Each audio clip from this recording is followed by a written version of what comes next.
നമസ്കാരം. ഞാൻ ഷിബു തൗരുവണം. മറ്റൊരു വീഡിയോയിലേക്ക് സ്വാഗതം. വയനാട് അങ്ങേയറ്റം കണ്ണീർ ഭൂമിയായി മാറിക്കൊണ്ടിരിക്കുന്നു. ഒരൊറ്റ രാത്രി കൊണ്ട് ഉറ്റവരെയും ജീവിതകാലം മുഴുവൻ കഷ്ടപ്പെട്ടുണ്ടാക്കിയ സമ്പാദ്യവുമൊക്കെ നഷ്ടപ്പെട്ട ഒത്തിരിയേറെ പേർ അലഞ്ഞ് അലറി നിലവിളിക്കുന്ന കാഴ്ച അത്യധികം ഹൃദയഭേദകമാണ്.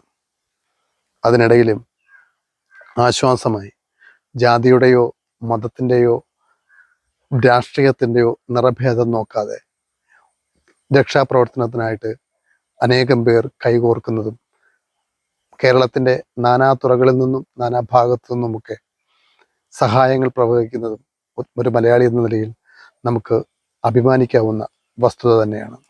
പക്ഷേ ഇതിനിടയിലും മുഖ്യമന്ത്രിയുടെ ദുരിതാശ്വാസ നിധി പോലെയുള്ള ഈ ദുരിതമുഖത്ത് കഴിയുന്ന പ്രിയപ്പെട്ടവർക്ക് ആശ്വാസമാകേണ്ട പദ്ധതികളൊക്കെ വ്യാജമാണ്. അതിലൊക്കെ ഒരുപാട് അഴിമതി നടക്കുന്നു എന്ന തരത്തിലുള്ള വാർത്തകൾ അങ്ങേയറ്റം ഖേദകരമായിട്ട് തോന്നി. എൻ്റെ അറിവനുസരിച്ച് വളരെയധികം ഓഡിറ്റിങ്ങിനും മറ്റുമൊക്കെ വിധേയമാക്കപ്പെടുന്ന അതീവ സുരക്ഷയുള്ള ഒരു സംവിധാനമാണ് മുഖ്യമന്ത്രിയുടെ ദുരിതാശ്വാസ നിധി. ഇത്തരം സംവിധാനങ്ങളിലൂടെ പ്രിയപ്പെട്ടവർക്ക് കൈത്താങ്ങായി മാറേണ്ട ഒരവസരവും പാഴാക്കരുതെന്ന് വളരെ വിനയത്തോടുകൂടെ അഭ്യർത്ഥിക്കുകയാണ്. ഈ സമയത്ത് നമ്മുടെ പ്രിയപ്പെട്ട ഗായിക സുജാത ചേച്ചി പങ്കുവച്ച ഒരു പോസ്റ്റ് ഇപ്പോൾ സമൂഹ മാധ്യമങ്ങളിൽ വൈറലാണ്.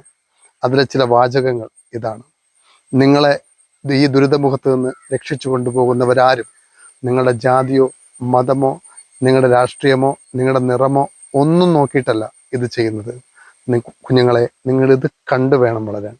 വളരുമ്പോഴും ഇതറിഞ്ഞു വേണം നിങ്ങൾ ഈ സമൂഹത്തിൽ ജീവിക്കാൻ. ദുരിതം വരുമ്പോൾ തീർച്ചയായിട്ടും മുമ്പും നമ്മൾ ഈ രാഷ്ട്രീയത്തിൻ്റെയും ജാതിയുടെയും മതത്തിൻ്റെയും ഒക്കെ ഉള്ള വിവേചനങ്ങൾ അവസാനിപ്പിച്ച് നമ്മൾ ഒന്നു ചേരുന്നത് കാണാറുണ്ട്.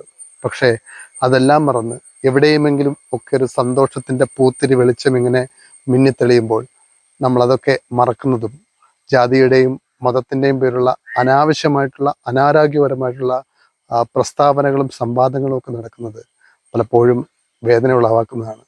ഭിന്നിപ്പിക്കപ്പെടുന്നവരെ ഭിന്നിപ്പിക്കാൻ ശ്രമിക്കുന്നവരെ ഒറ്റപ്പെടുത്താനുള്ള വിവേകം എപ്പോഴും നമുക്ക് ഉണ്ടാകട്ടെ. നമ്മൾ മലയാളികളാണ്, നമ്മൾ ഭാരതീയരാണ്, നമ്മൾ ജനാധിപത്യ വിശ്വാസികളാണ് എന്നുള്ളൊരു ബോധം ഈ സമയത്ത് എപ്പോഴും ഉണ്ടാകട്ടെ. വയനാടിൻ്റെ വേദന അനുഭവിക്കുന്ന കണ്ണീരിലാണ്ടിരിക്കുന്ന എല്ലാ പ്രിയപ്പെട്ടവർക്കും വേണ്ടി ആത്മാർത്ഥമായിട്ട് പ്രാർത്ഥിക്കുകയും ഒപ്പം ഈ ഒരു വയനാടിൻ്റെ തിരിച്ചുവരവിനും പുനർനിർമ്മാണത്തിനുമായിട്ട് പ്രവർത്തിക്കുന്ന എല്ലാ സംവിധാനങ്ങൾക്കും ഐക്യദാർഢ്യം പ്രഖ്യാപിക്കുകയും ചെയ്യാൻ ഈ നിമിഷം ഞാൻ ഉപയോഗിക്കട്ടെ. വളരെ ഏറെ നൊമ്പരത്തോടുകൂടെ പ്രിയപ്പെട്ടവരെയും അതോടൊപ്പം തന്നെ പ്രിയപ്പെട്ടതും ഒക്കെ നഷ്ടപ്പെട്ട എല്ലാവരെയും ചേർത്ത് പിടിക്കാനുള്ള ഒരവസരം ആയിട്ട് ഇത് മാറട്ടെ. ഒരു കാര്യം കൂടെ ഒന്ന് ഓർമ്മിപ്പിച്ചാൽ കൊള്ളാമെന്ന് തോന്നുന്നു. മുമ്പ് ഇത്തരം സ്ഥലങ്ങൾ പരിസ്ഥിതി ലോലമാണെന്നും അവയിലുള്ള പരിസ്ഥിതിയുടെ ദൗർബല്യം പരിഹരിക്കപ്പെടണമെന്നും വാദിച്ച ഒത്തിരിയേറെ റിപ്പോർട്ടുകൾ നമ്മൾ കണ്ടിട്ടുണ്ട്. അപക്വമായപ്പോഴത്തെങ്കിലും ചില സന്ദർഭങ്ങളിലെങ്കിലും അവയൊക്കെ തള്ളിക്കളയുന്ന നിലപാടുകൾ കണ്ടിട്ടുണ്ട്.